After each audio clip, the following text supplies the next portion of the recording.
Hey there, ladies and gentlemen, and welcome back for another video. I'm your host, Patson, and today we're going to be taking a look at r/cheating stories, posted by Reddit user Once Bitten, Twice Shy. Watch your so-called best friends. I'm 25 and my girlfriend is 23 at the time. A little over 25 years ago, I found the woman of my dreams. We will call her Mary. We did everything together. She learned to love my passions like scuba diving and fishing. She was beautiful, smart, and funny. After about a year, we moved in together. Life was great. I was thinking about asking her to marry me. Then, she started to act distant. I was getting the Heisman in bed, and she started to want alone time, picking BS fights. Always be mindful of red flags. Even if she tells you, it's not in your head. I started to talk to my best friend Billy every night about what was happening and how I was thinking it was another man and what I was trying to do to find out. After trying for a long time to catch her, I gave up and moved on. I ended up moving to another city about 2 hours away with a much better job. Then one day out of the blue, Mary reconnects with me. We chat for hours and hours over days and weeks. She comes to visit. It goes well.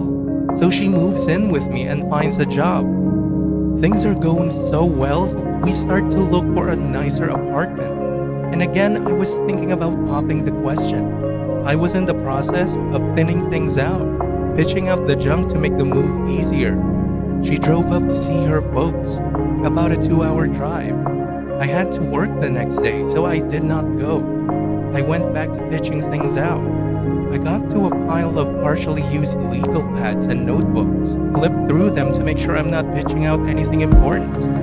I opened a notebook, like the ones in school with a black and white binder. It was Mary's journal. I read it, every single sorted word. I was absolutely crushed. I went into the bathroom and puked. It's been 25 years and I could still feel the pain. I hardly know where to start. She was having a non-stop sexual affair with my best friend Billy, with every intimate detail you can imagine, right down to our difference in taste. Her and Billy were laughing at me about how he knew every single thing I was doing to catch them. It all falls into place. That is the reason I never caught him. I was telling him my every move to the guy that was screwing my girl. A few months after our breakup, I'm still completely in the dark.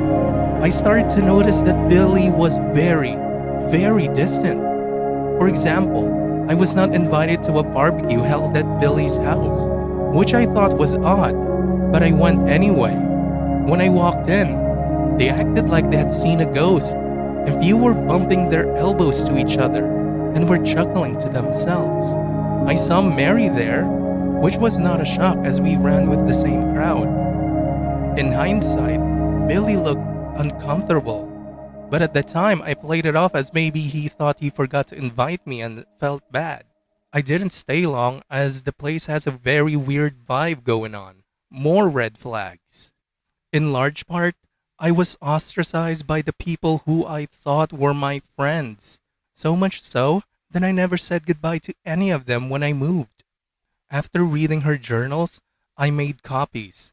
One set for me, one set for Mary's parents, one set for Billy's current wife and his parents, and left a set on top of the pile of her things by the front door. I put a note in, saying, she has 24 hours to pack and leave. Otherwise, I will call the police. My name is on the lease. My phone blew up and I didn't answer.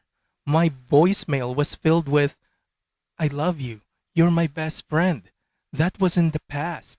You are the love of my life, etc., etc., and more, etc. At the end of my note on top of her things, it said, I will never be someone's plan B. Fast forward 20 plus years. I'm happily married to a woman that adores me with grown kids. Moral of the story? Pay attention to red flags. And remember, Caesar thought that Brutus was his friend. OP. Your ex and Billy are just plain evil, including all of your so called friends. They knew what was going on. They knew exactly what those two are doing. And instead of doing the right things by telling you, they hide that fact and ostracized you for it. I'm I'm honestly speechless, man. Those guys are just pure evil. I'm so glad you gotten rid of them. And you dodged a bullet by not marrying your cheater ex-girlfriend. Telling everyone, including their parents, is a nice touch right before you moved. And now you have your own happy ending. I am so happy for you, OP. Thanks for listening, everyone. If you even somewhat enjoyed today's story, make sure to give this video a thumbs up. And if you really like it, make sure to subscribe to Patson to never miss a future upload. Stay strong.